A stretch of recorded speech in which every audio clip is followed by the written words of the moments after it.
Hi and welcome to this masterclass on power hitting. Not from me, from the great man Kumar Sangakkara. He's going to take us through it.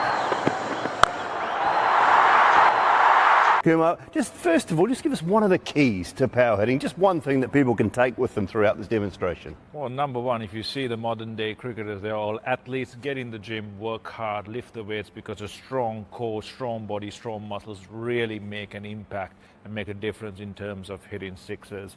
The other thing is a lot of cricketers nowadays practice their hitting from a very neutral position.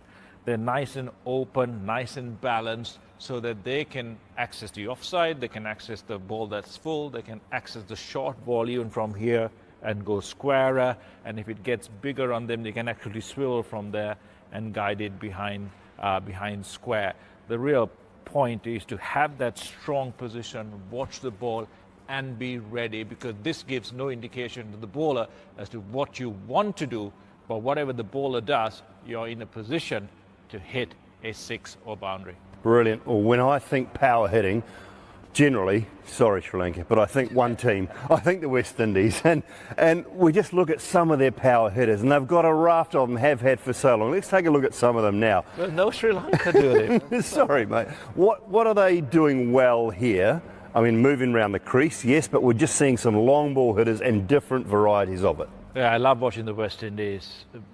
Very few moving parts, it's a very simple technique. Nice high back lifts, the clearing of that front leg, because it gives you access to the ball. All the large muscles have solidified and become stable before the small muscles accelerate through.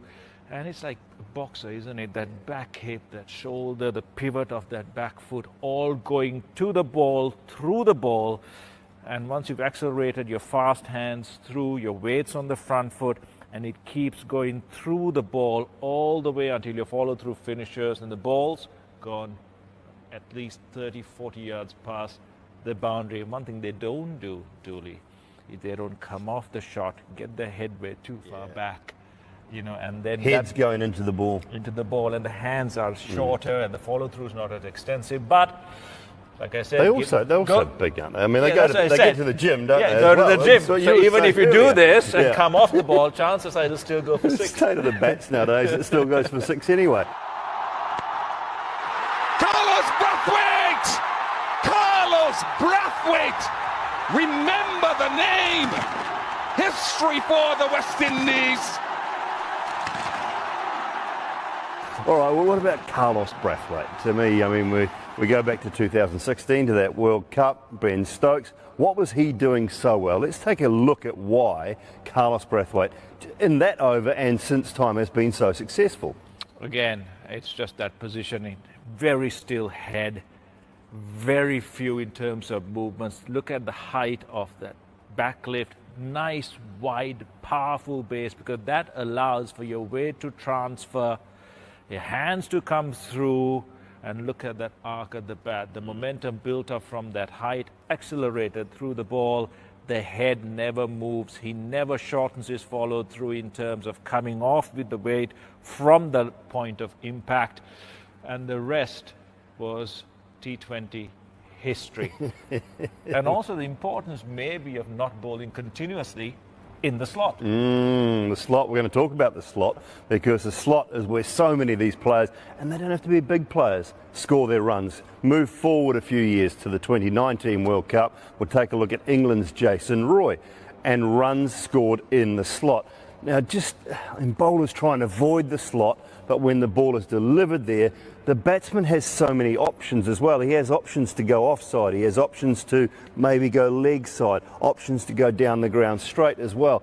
30% of Jason Roy's boundary percentage in that World Cup was balls in the slot. Yeah, the red zone, isn't it? Every bowling meeting in one day or T20 cricket, don't bowl there, don't bowl there. Why? Because the more you bowl there, this is what happens.